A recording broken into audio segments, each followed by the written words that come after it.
yang namanya produktivitas kita ini ketika kita mengelola inner voice, bisikan-bisikan yang ada dalam diri kita, Mbak. Nah, makanya hati-hati. Kita itu ada bisikan yang pertama dari hati kita. Ya, hati itu berarti nurani. Pembisikan. Bisikan itu kalau dari hati nurani itu dari Allah SWT. Bisa juga lewat malaikatnya. Itulah bisikan-bisikan yang kita perlu perhatikan. Lalu yang kedua, yaitu kita ada bisikan dari mindset kita. Ya, hati-hati ketika mindset ini banyak hal yang terjadi pada kita ini boleh jadi sesuatu yang bukan sesuatu yang baik. Karena tergantung input yang kita masukkan, install ke otak kita itu apa. Maka ketika kita mendapatkan bisikan di situ, itu kita harus waspada. Karena kita orientasinya biasanya menggunakan bukti dan fakta akhirnya, rasionalitas.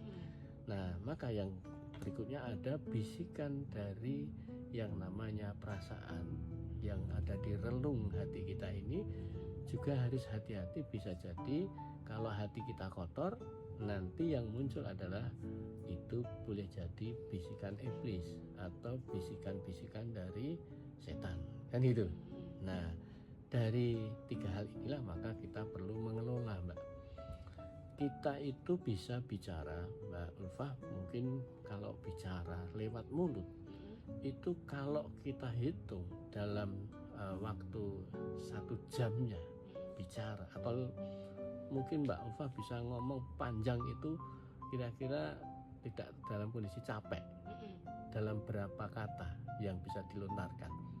Ini kalau secara penelitian, Mbak, orang bisa mengeluarkan kata-kata dalam waktu yang dia terus terhenti karena capek, paling banter 140 kata dalam satu kata yang dia cacat gitu ya.